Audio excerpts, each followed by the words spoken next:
Never had a microwave in this home because the aga is like always on. The article is about the trad wife culture. It's not about her husband. It's about her. And if you've not read the article of the time, meets the queen of trad wife and her 8 children that has gotten the entire internet talking and uproar, then watch this video because we're going to break down the entire article here in this video. Hey beautiful people, how you all doing today? It's your girl Destiny here and welcome back to my channel. How you all doing? Hope you guys are doing great. There's an article that is going on that is causing everybody to talk. Like every woman, every man is talking about this article right now, and it's about the queen of the trad wife, Hannah Neilman. Her name is Anna Hillman. I posted a video earlier on today of a woman that her husband gifted egg apron rather than the trip that she wanted. You remember that woman? Yes, that woman is Anna Hillman, and she's also the face of Ballerina farm, which we're going to get into and break down this entire situation. Some people saw that video and a lot of people were saying that, oh, if she's a content creator, then probably I'll pay for my own trip, or a woman should be responsible for the children she chooses to give birth to. Why would a woman put herself in that situation? Some people are like, oh, she loves it. But there's an article that has gotten everybody talking. This article just breaks down the entire relationship that this couple has been going through, because Anna on the internet comes off as a trad wife, and she's an inspiration to a whole lot of women that wants to be trad wife, because people got to find out that her husband was born into money, into wealth. Her husband's family are the owners of the Blue Jets. My American sisters, you guys know that. So the husband is born into it, while she was born into just okay family, and she has always wanted to be a ballerina. She loved the big city, and now she is in a farm raising 8 children, milking a cow, and being the whole 9 yards, being Miss USA all at the same time. But this article just gave people more perspective into that relationship, because all we see is what they show us on social media. But this time journalists went into their farm to interview Anna, but coming back from that interview, the journalist has a different point of view of what this relationship is, and she decided to share it on this article. I was trying to get my hand on this article, but I could not get my hand on this article because they were saying a subscription. I have to subscribe to dive into it, and I don't know. You guys know I'm dyslexic, so reading is not my forte. So subscribing for something like that was not it. But I also wanted to know what the article was all about. So I found a creator on TikTok, DYV editor. I'm going to leave her name on the screen. She went all deep. She broke down the entire article. So let's go check out the article. Okay, we're going to hear her break down the article, and then we're going to come back, because there's also another video of this same couple doing an sit down interview, because people are of the opinion that, oh, the journalist is being biased, the journalist does not know what she's talking about, the couple, when she wrote the article. But I also am going to play another, like an interview style type of content, a part of it, of the couple actually answering questions and them sharing the dynamic that works in their relationship. Anyway guys, let's go check out this article and the interview, and then we'll come back and talk more. okay, let's just dive right in. This was an excellent article written by Megan Agnew. This is a deep dive into Hannah Neilman, who is known to her followers as Ballerina Farms. I will have a full breakdown on YouTube later today. In this TikTok, I'm going to give you guys all the juicy highlights. So buckle up, because it starts out tame and then it gets kind of crazy. There's a lot of twists and turns in the story, and there's a lot of cracks in this facade. And if you haven't seen her content, she's definitely been the subject of a few controversies online, such as when she competed in a beauty pageant 2 weeks after giving birth, or when people finally put it together that her and her husband are not actually like poor farmers. They're actually extremely rich, and they come from money based on the appliances that they use in their home. I thought this was such a great piece of journalism, because the author is able to connect so many things, like ever so subtly. That's what I'm going to draw your attention to as we're going through these screenshots. So the question that this article is asking about Hannah, Daniel, and their lifestyle is whether this is an empowering new model of womanhood, or whether it's actually, you know, setting us back a few years. The first part of this article is addressing her competing in a beauty pageant 2 weeks after giving birth. Now, this obviously is a little shocking to most of us, but to be fair to Hannah, we'll find out later in the article that she's always done beauty pageants. She's done beauty pageants to pay for her school, and that this has been a part of her life for a long time. So it's really not like that shocking or surprising that she was able to pull this off. Being so familiar with the world of pageantry, being so familiar with the kind of fitness routines that you need to have. The first part, as a feminist, that I find really interesting about this article is right here, where she talks about the preparation process. The article says, during the pregnancy, it took brute strength, guts, and bravery to make sure she could eventually look so perfectly pretty. She kept fit, weightlifting before the children woke up. Which I find interesting because not only is she pregnant and getting ready for a competition, she has to pull this time out of thin air to wake up earlier than she normally would so that she can weightlift before her children wake up. Like, there was no other way for her to do it. This was the only option. I just find that really interesting. This was like the first hint to me that something was amiss in this like perfectly painted picture of just two trad parents living their best life. And the picture that they later try to paint of her husband being like very involved with the kids. The article makes a very classy little, very casual little reference to their living situation is actually very expensive. The antique wooden counters, the expensive pans, an aga, which is like an antique 1920s appliance that can cost up to $30,000. And I don't know how much the installation cost. So the next part I want to draw your attention to is when she takes the baby from her husband and the baby will not leave her side for the rest of the 4-hour interview. I again want to remind you, this article is about her. The article is about the trad wife culture. It's not about her husband.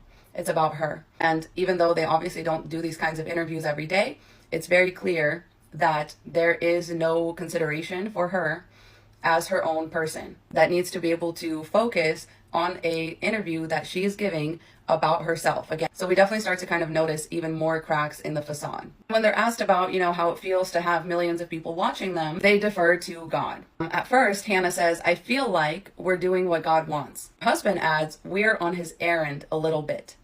So he needs it to feel like a mission. It's not enough for him to just be doing what God wants. It's no, God sent us on a mission, on a crusade. So in response to the multiple controversies that they've been like blasted for online, she says, Daniel is so good about that.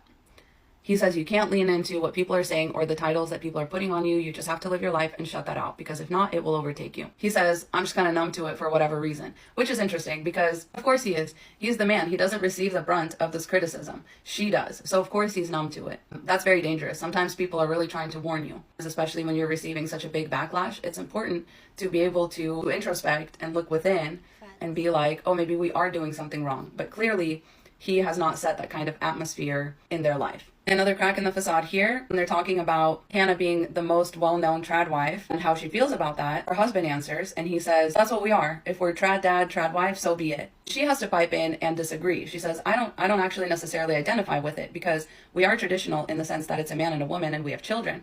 But I do feel like we're paving a lot of paths that haven't been paved before. That's a very interesting and honest thing to say, right? Basically, this lifestyle pays for itself. They're being paid to act out a fantasy. But the reason that they have a $30,000 appliance in their house is because they came from money and then they used that money to set up a situation where they can cosplay as this little farm family and make money off of social media. Now, is she then a feminist? She says, well, feminism is such a big word, like I don't even know what it means anymore. But she says she's definitely become politicized, and even though they try really hard to be neutral. So in a way, she is a feminist because she's like doing work. She doesn't want to take on that label, I'm presuming because she doesn't want to lose a huge chunk of their audience who really get off on her cosplaying as a trad wife. They pass the 15-seater and they're asked if they aim to fill it because right now they only have 8 children. And Daniel says someday, yeah. But Hannah says, we are getting old and worn out, so we'll see. And she sounds a lot less sure. And I'm sure I would be too after having 8 people, walk out of there. But to him, of course, it's like someday, yeah, of course we'll do it. Almost like she's one of the appliances, right? She's just supposed to be doing what she's supposed to be doing. Finally, this journalist gets a chance to just talk with Hannah one-on-one. But when she's asked if this is what she always wanted, she says no. She says, my goal was New York City. She says, I left home at 17 and I was so excited to get there. I just love that energy. And I was going to be a ballerina. I was a good ballerina. So that's the reference in Ballerina Farm. She wanted to be a ballerina, and instead she became a farmer with 8 children. So unsurprisingly, she's the 8th of 9 children, born to Mormon parents. The children were homeschooled, and she went to the summer school at Juilliard at 14, returning for her undergrad degree, which she paid for by competing in scholarship pageants. And then she meets this David kid who grew up in a Mormon family, one of 9 also, but he is the son of David Neilman, billionaire founder of a number of commercial airlines, including JetBlue. So it's not even just one airline. His upbringing was moneyed and suburban. The journalist asks him, was this what he always wanted? He says yes. Well, I expected Hannah to be more at home with the kids. But she said, I watched my parents working together. So whatever we do, we got to do it together. He was picturing a life where he gets to go off and work. And the only reason that he doesn't was that seems like one of the only concessions that he made for her throughout their marriage. He was 23, she was 21 when they met. I saw her and I was ready to go. Sign me up, I was thinking, let's get married. But she wouldn't go on a date with me for 6 months. I find this interesting because her intuition was probably trying to warn her. So, of course, he had to take matters into his own hands. She mentioned to Daniel that she was getting the 5-hour flight from Salt Lake City to New York back to Juilliard. She didn't realize that his dad owned the airline. So Daniel was like, oh, weird, I'm on that same flight. I'm actually in the seat right next to you. This is where it gets really juicy. So she says, back then I thought we should date for a year before marriage so I could finish school and whatever. But Daniel was like, it's not going to work. We've got to get married now. They're engaged after a month. 2 months later, they were married. 3 months after that, she was pregnant. She was actually the first Juilliard undergrad to be expecting in modern history. Of course, Daniel got a job as a director of his father's security company, and then he moved his family to Brazil. This whole thing not absolutely unhinged. This is supposed to be a meet cute. This is horrifying. This is giving like 50 Shades of Grey. It's giving controlling and abusive. Definitely giving head of household vibes. Even though they claim to not be that way, they're definitely not co-CEOs, because a co-CEO would never give this kind of ultimatum. It's not going to work. We've got to get married now. Not only did he get her pregnant right away and move her out to a foreign country, they also managed to have 3 kids under 4 while living in Brazil. And she says, well, she gave up dance, which was hard, and she equates it to giving up a piece of yourself. And then she says, Daniel gave up his career ambitions. Whereas the woman writing this article and doing this interview says that she doesn't really totally agree with that. She says Daniel wanted to live in the Great Western Wild, so they did. He wanted to farm, so they do. He likes date nights once a week, so they go. They have a babysitter on those evenings. But he didn't want nannies in the house, so there aren't any. And that's why she had to wake up before the kids to lift weights to be ready for her pageant. Despite being the descendants of a billionaire family and clearly making more than enough money on social media and through the farm to support multiple employees and like a website, media manager, whatever, they have a cleaner but no childcare. Hannah does all the food shopping, kids in tow, and cooks from scratch, so they don't do ready meals. Now notice this next part too. The children appear to look after each other quite well too. There are so many that they seem to have become an almost self-sustaining entity, aka the children have become completely parentified. And still, even with all this, Daniel says that Hannah sometimes gets so ill from exhaustion that she can't get out of bed for a week, and which is crazy that he just so casually says this. Oh yeah, she just gets so exhausted sometimes that she can't get out of bed for a week. Okay. Interviewer, the author of this article, says that the whole time it seems like she couldn't get an answer out of Hannah without her being corrected, interrupted, or answered for by either her husband or a child. She says, I'm up against an army of toddlers who all want their mom, and a husband who thinks he knows better. It basically sounds like the interview gets kind of cut short here because they need to go to ballet. For some reason, it's only Hannah that can take them. Daniel can't leave her alone with this interviewer and take them himself. I find that very interesting that he has hovered around this whole time and never really left Hannah alone with the interviewer. Just pay attention to that throughout. And this is actually a really sad full circle moment in my opinion, just watching her little girls grow up loving and going to ballet, knowing that she at one point had to give that up. And I wonder what advice she would give her daughters, you know, if they come across a man like her husband who gives them a 1-month ultimatum and a deadline to get married instead of finishing ballet school at Juilliard. I just wonder what kind of advice she's going to give them now, looking back on her own life. I also find it kind of sad the answer she gave about why she does the pageants in between babies. Basically said her sister called her and said, let's do it. And she says that the biggest draw of it for her was to break things up. Basically in between children, doing something like a pageant or something like that is a good way to break up the monotony of her life. And in reference to her sequined gowns and basically any evidence of her life as an independent woman, well, they used to be in the bedroom cupboard, but with all of her stuff and Daniel's and Henry's and Charles and George's and Frances's and Lois's and Martha's and Mabel's and Flora's, well, the cupboard got so full that there wasn't any more room. So Daniel put them in the garage. That's an excellent and very poignant way to end this article. This really captures the energy of it all. I really thought this was an amazing article. I thought the author, Megan Agnew, did such an amazing job weaving these like very complicated, intricate themes together. I also think this was a really great expose on why we shouldn't idolize these types of situations, because more often than not, this is extremely unachievable for the average person without having nearly 40 40 employees to create this facade and this lifestyle. Okay, thank you so much for watching. That's it for the highlights. If you want the full breakdown, it will be up on my YouTube later today. Make sure you go over there and subscribe and hit the notification bell so that it will give you a heads up when I post that. All right, I love you so much. Godspeed. Oh my God. I think I have to go check out. Before I go on and play this other one, one part she missed out of this is that Hannah actually said to the interviewer that she gave birth to our children, I think only one, without epidural, and they were mostly home births. And the only time she had an epidural, that she did it in the hospital. Her husband was not around, and I think they were expecting some stock, so she was in the hospital alone, and it felt good to have an epidural. When the interviewer asked her that, how does that feel, she said amazing. It felt amazing to have an epidural, but she said that in a low tone voice so that her husband in the other room will not hear her. This entire interview has gotten the entire internet talking, but I want to know what you think about this interview. But before you form your thought about this interview, we're going to see a visual, because this is like a literature that is written, a paper written kind of point of view of a journalist talking about what she saw, the response she got and all that. But also I found on her page on TikTok, she has like a couple of parts, but I'm just going to show you guys one part of it because of copyright and all that. But yeah, it was really like multiple long interview, but I need you guys to watch, see the body language, the mannerism of both of them, she and her husband together, having like an interview style type of video, and let me know what you think about that and what was recorded by this journalist. Anyway, let's go check it out. Never had a microwave in this home because the AGA is like always on, so you can just throw things in there. Yep, that's right. It has a pipe out the top, so you can't smell anything that's in the oven. So if something Gets vented out. Yeah, it gets all vented out outside. So if something's burning, you can't smell it in the house. And so there was one time that the kids put a soccer ball in there in one of the ovens, and I haven't heard this story. we let it just, it was melted.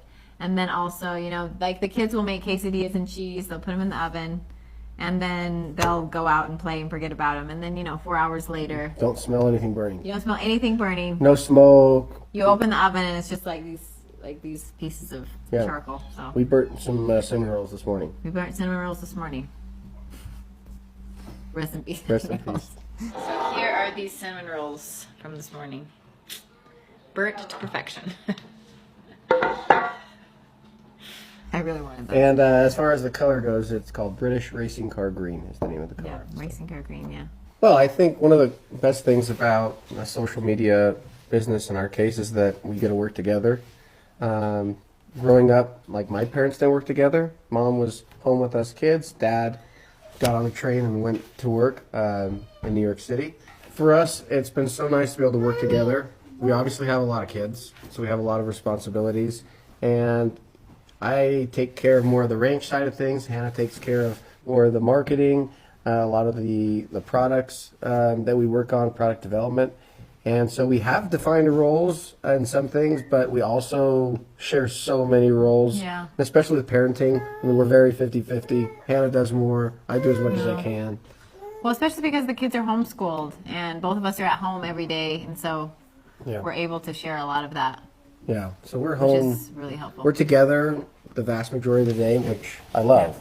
Yeah, I think that's the best part about a social media business, I guess, or an e-commerce business, is that you do get to work with each other, and that's the best part of The other thing I like is journey. when we travel, it can be for fun, but it's often for business too.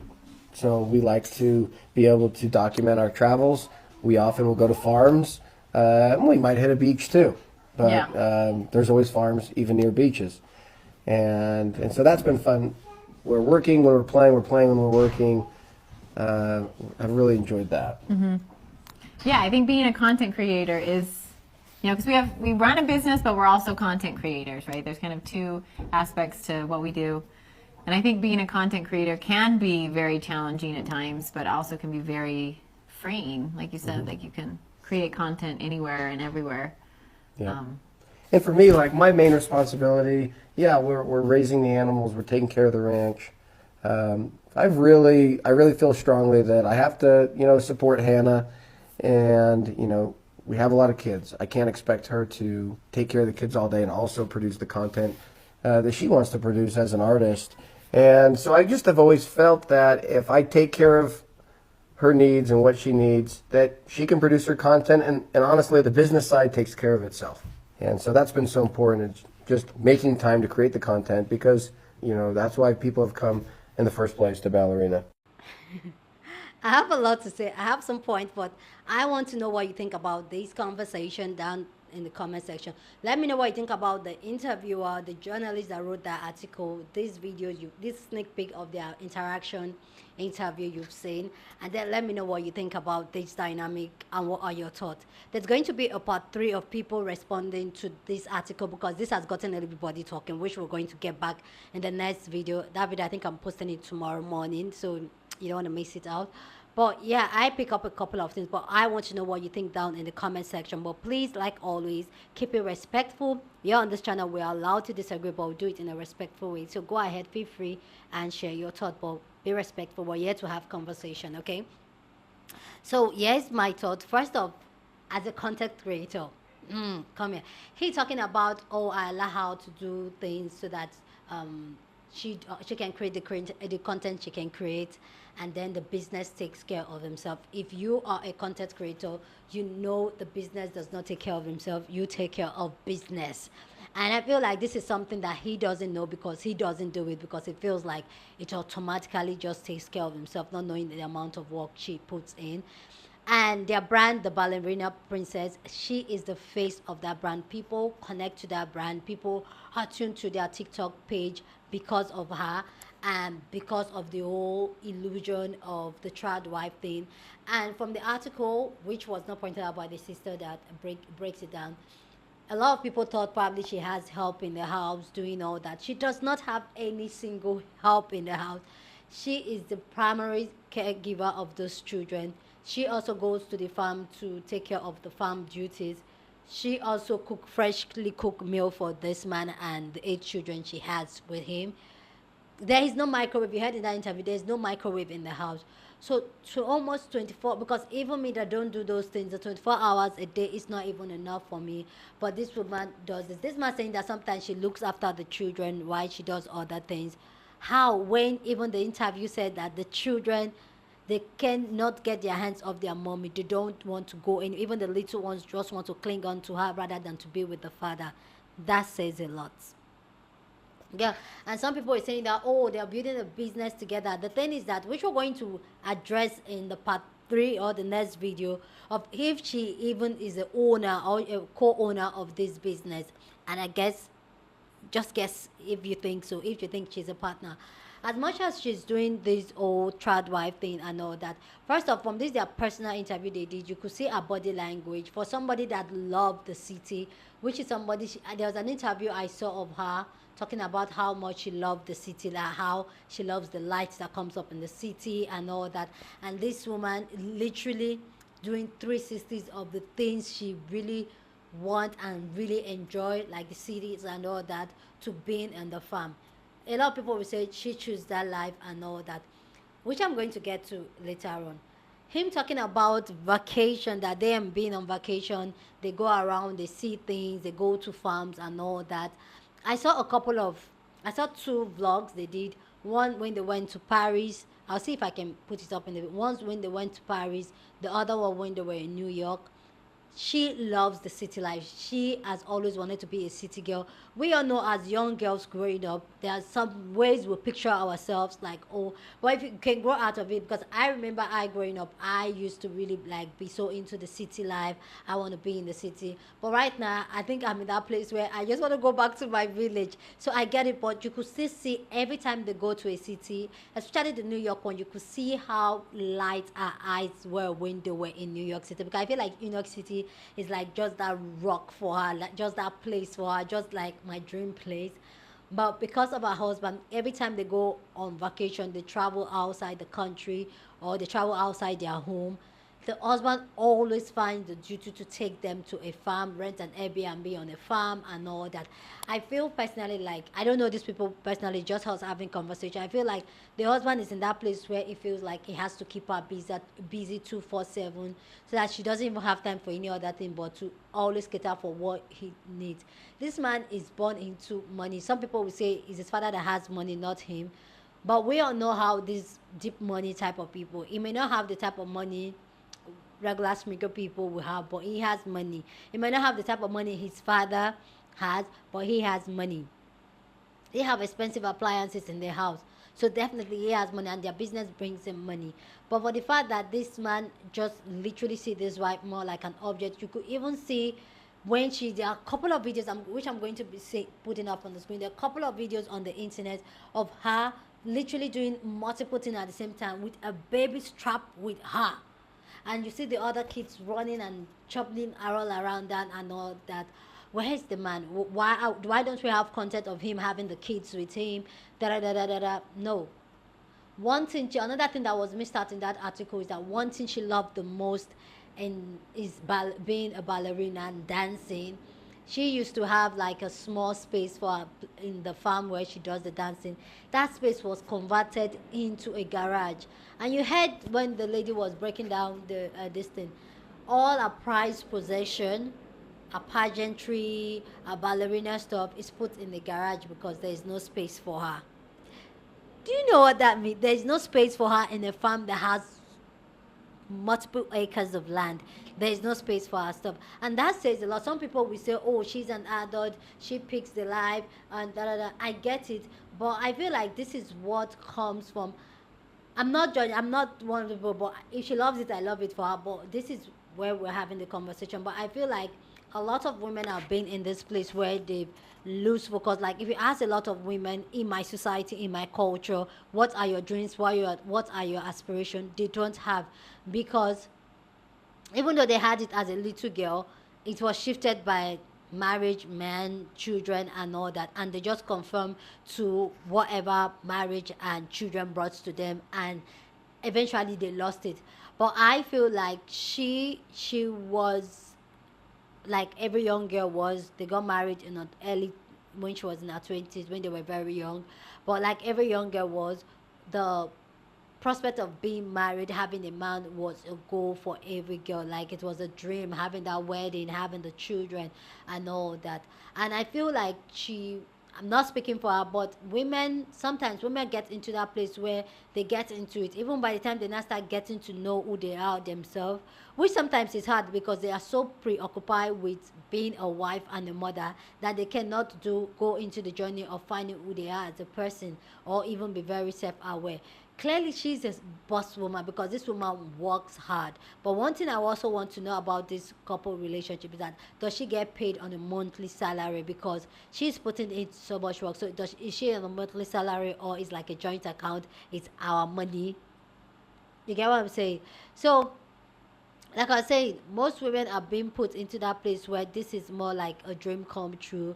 But when you get into it, and I'm talking about someone that has lived it, like has been in that place where we are eventually gotten into marriage with somebody that I love, and we've been together for a long time, and realize that being married is really different from what it was pictured to be. We just have to navigate it and find a way that works for us. But out there, a lot of young girls don't know that, and even when we were saying it, when we were talking about it, they don't realize that it's really a different ball game from the idea that society, the wedding, the marriage princess, the mother being a princess, and all that has been pictured and painted for us and being sold to us is not the reality. And clearly this man is still on that fantasy and is living on his fantasy. Like I felt like the husband had his entire fantasy relieved. Like I felt like he always wanted a wife that would be in his back and cook him fresh food every day, have his children, still look gorgeous, win the beauty queen.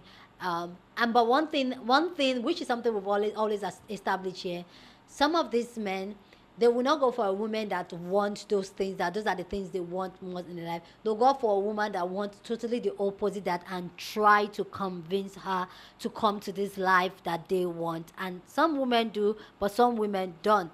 And the women that don't, you find out that these men will go arm and leg just to convince them. Just like when we have women saying that we don't want children, we want to go child free, there are men out there that is in their mission to convince you. Even women that say they don't want to get married, they don't want to deal with partner, there are men out there trying to convince you. So I feel like, why do that? Like, why take her from a place where she loves the most, which is the city, and bring her there? Well, clearly she said she's happy. I'm happy for her. But if you go through their videos, you will see it in her face. In her face, her body language, how exhausted she is.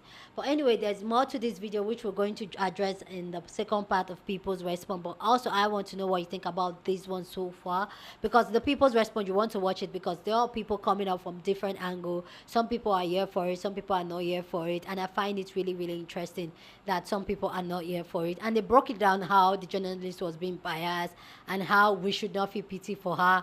Why why some people truly feel so pitiful and sad for Anna. Anyway, guys, let me know what you think about this amazing video and amazing conversation we are having. So go down in the comment section and share your thoughts, but please keep it respectful. As always, you're on the channel, we're allowed to disagree, but we do it in a respectful way. So go ahead, feel free and share your thoughts. Share this video with somebody that you want to be part of the conversation, because that's what we do here. We have banging conversations. So go ahead and share this video. Don't forget to give this video a thumbs up, smash the like button, because this helps YouTube to push out my content for more people to see, and that will be you supporting this channel and this girl here. So go ahead and do that. Subscribe if you haven't subscribed, and I'll see you guys in my next video. Deuces.